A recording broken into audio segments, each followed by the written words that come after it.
Assalamualaikum warahmatullahi wabarakatuh. Nama saya Nahdia Nurfaidah dengan NIM 11920600063. Nama saya Dania Salsabila dengan NIM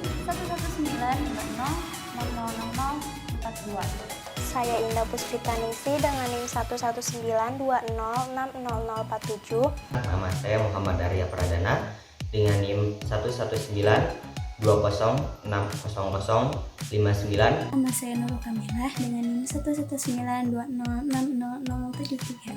Akan melaksanakan praktikum biokimia materi uji enzim amilase pada salivah. Tubuh manusia menghasilkan beberapa enzim yang tersebar di berbagai bagian dan memiliki fungsi tertentu. Salah satu enzim yang penting dalam sistem pencernaan manusia adalah enzim amilase. Enzim ini akan terdapat dalam saliva atau air liur manusia. Nah, saliva yang disekresikan oleh kelenjar air liur selain mengandung enzim amilase juga mengandung 99,5% air, glikogen, dan musin yang bekerja sebagai pelumas pada waktu mengunyah dan menelan makanan. Amilase akan segera aktivasi pada pH 4,0 atau kurang sehingga kerja pencernaan makanan dalam mulut akan terhenti apabila lingkungan lambung yang asam menembus partikel makanan. Enzim dalam air liur itu memecah tepung atau amilo menjadi disakarida, maltosa, dan polimer glukosa kecil lainnya. Misalnya, ketika kita mengunyah nasi yang terasa tawar, lama-kelamaan akan terasa manis akibat pecahnya zat tepung menjadi maltosa yang rasanya manis. Adapun tujuan penelitian dari praktikum ini yaitu setelah menyelesaikan praktikum, mahasiswa diharapkan mampu mengetahui kerja enzim alpha amilase dalam hidrolisis pati dan faktor-faktor yang mempengaruhi aktivitas atau kerja enzim alpha amilase. Selanjutnya untuk alat dan bahan yang digunakan. Untuk alatnya ada gelas atau cangkir, sendok, mangkuk, panci, baskom atau wadah, dan kompor. Kemudian untuk bahannya terdapat nasi, betadine, sampel larutan saliva, air, dan es batu. Bismillahirrahmanirrahim. Di sini alat yang diperlukan ada gelas yang berbentuk cangkir, ada nasi, ada sendok, ada mutu untuk menghaluskan, ada air es dan ada es, lalu ada betadine serta ada air saliva. Lalu ada wadah untuk menampung air dingin dan es, dan ada panci untuk memanaskan. Kita haluskan nasi dengan mutu.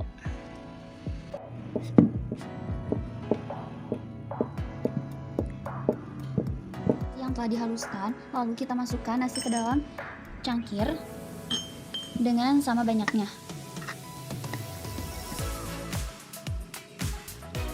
Kita masukkan 2 sendok nasi ke setiap cangkir.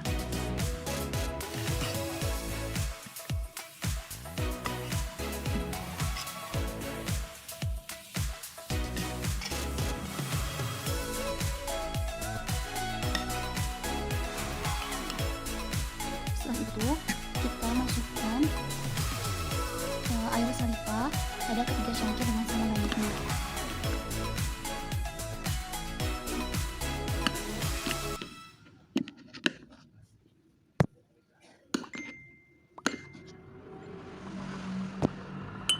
Kita masukkan iodin atau betadine ke dalam cangkir dengan sama banyak, kurang lebih 2 sampai 3 tetes. Iodin atau betadine kurang lebih sebanyak 5 sampai 6 tetes.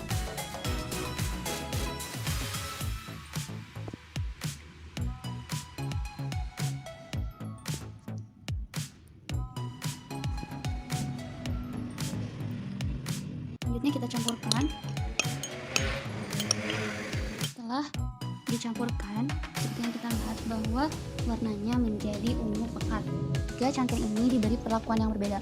Untuk cangkir yang pertama, kita masukkan ke dalam air es dan es sehingga dingin. Pada ruangan dingin atau suhu dingin. Dan kita diamkan selama 20 menit. Yang kedua, kita diamkan pada suhu ruangan. Yang ketiga, saya pindahkan dalam wadah yang berbahan stainless steel karena akan disimpan pada air yang panas. Didiamkan beberapa menit, kurang lebih 20 menit dengan tempat yang berbeda-beda. Kita lihat ini nasi yang disimpan pada suhu panas, terlihat warnanya memudar, dan ini suhu ruangan. Lalu ini objek penelitian atau nasi yang disimpan pada suhu dingin.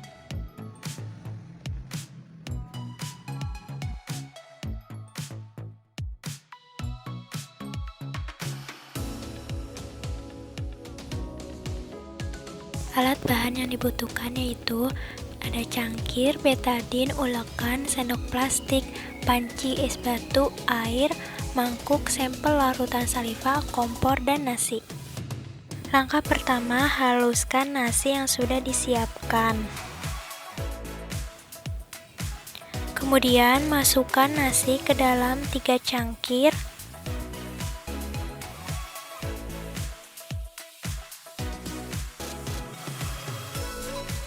Tambahkan air saliva atau air liur ke dalam masing-masing cangkir. Tambahkan betadin ke dalam masing-masing cangkir, kemudian diaduk.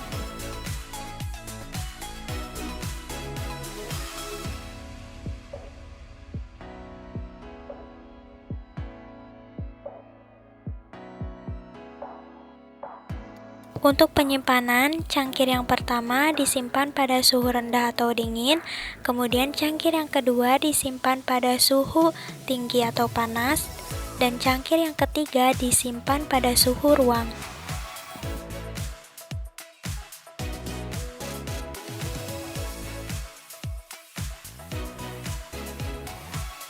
Kemudian, amati perubahan yang terjadi pada masing-masing sampel dalam cangkir hingga 20 menit.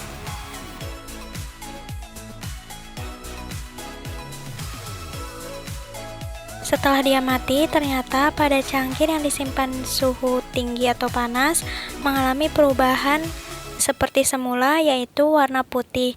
Sedangkan pada cangkir yang disimpan pada suhu rendah atau dingin mengalami perubahan warna biru kehitaman. Dan untuk cangkir yang disimpan pada suhu ruang itu mengalami perubahan warna biru pudar.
Yang pertama ada alat bahan, ulekan, nasi, betadin, es batu, dan 3 gelas. Untuk yang pertama, haluskan nasi memakai ulekan. Masukkan nasi yang sudah dihaluskan ke 3 gelas. Setelah itu, campurkan dengan saliva.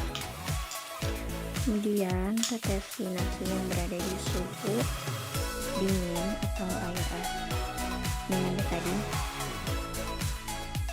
dan teteskan kembali ke nasi dengan betadin yang di suhu normal. Kemudian didihkan air, masukkan gelas ketiga, kemudian teteskan betadin dan lihat perubahan warnanya. Berikut adalah perubahan warna yang ada di air es, suhu normal dan juga di air yang mendidih atau suhu panas. Pertama kita siapkan dulu bahannya, yaitu ada ulekan, nasi, mangkuk, gelas, sendok plastik, betadine, panci, air es batu, baskom, dan air liur. Praktikan sendiri. Langkah selanjutnya kita haluskan dulu nasi yang telah kita siapkan. Setelah itu kita masukkan nasi yang telah dihaluskan ke dalam 3 gelas yang berbeda.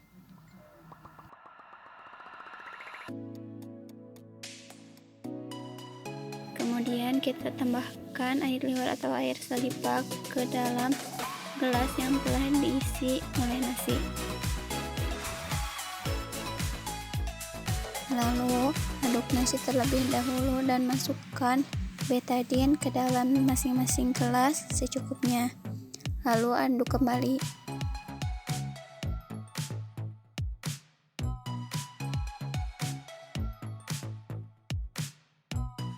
Untuk gelas pertama kita tempatkan pada suhu rendah atau air es.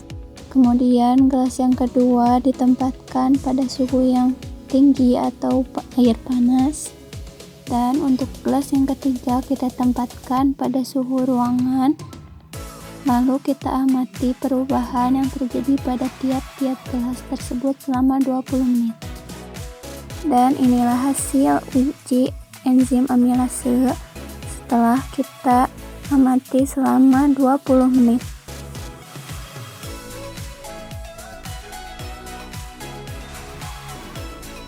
Pembahasan. Di sini ada 3 perlakuan. Yang pertama ada air panas, air dingin, dan suhu kamar.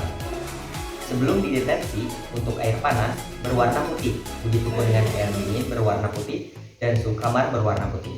Dan sesudah deteksi dengan betadine, yang pertama tidak berubah warna, yaitu warna putih, dan yang kedua dengan air dingin berubah menjadi warna ungu pekat, dan yang terakhir suhu kamar menjadi warna ungu kemerahan. Hal itu berdasarkan air panas setelah maksudnya setelah nasi dan saliva dipanaskan selama 5 menit, kemudian deteksi betadine tidak mengalami perubahan sama sekali ataupun tetap berwarna putih. Dan untuk percobaan kedua, setelah nasi dan saliva didinginkan selama 3 menit, kemudian deteksi betadine mengalami perubahan warna dari putih menjadi ungu pekat. Dan yang terakhir untuk menjadi suhu kamar, setelah nasi dan saliva dibiarkan dalam suhu kamar selama 5 menit, kemudian deteksi betadine mengalami perubahan warna dari putih menjadi ungu kemerahan. Dan hal ini sesuai dengan titik yang pertama, saliva mengandung enzim amilase. Amilase merupakan enzim yang bertugas sebagai katalisator sistem pernapasan ataupun sebagai sistem pencernaan dalam proses hidrolisis milium yang menghasilkan glikosa. Selanjutnya, penambahan iodin berfungsi sebagai indikator terhadap reaksi yang terjadi, di mana akan nampak perubahan warna yang tak berwarna menjadi biru. Warna biru yang tampak menunjukkan terjadi ikatan antara iodin dengan amilum.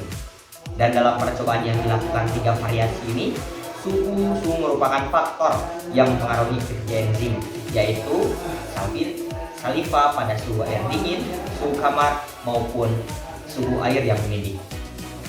Selaras dengan yang dikatakan oleh Kartasaputra pada tahun 1994 dalam bukunya, semakin rendah suhu suatu reaksi kimia yang menggunakan katalis enzim, maka kecepatan reaksinya berlangsung semakin lama.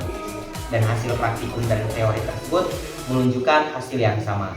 Artinya, teori tersebut dapat dibuktikan kebenarannya. Pada hasil praktikum tersebut terlihat bahwa yang diletakkan pada suhu dingin warnanya lebih pekat, sedangkan yang diberikan pemanasan warnanya menjadi cepat hilang.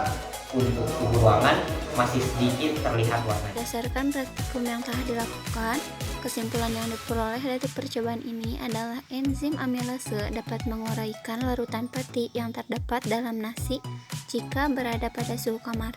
Tetapi jika enzim telah mengalami pemanasan dan terjadi denaturasi, maka tidak dapat bekerja dengan baik. sehingga proses hidrolisis berjalan lambat atau sama sekali tidak berjalan.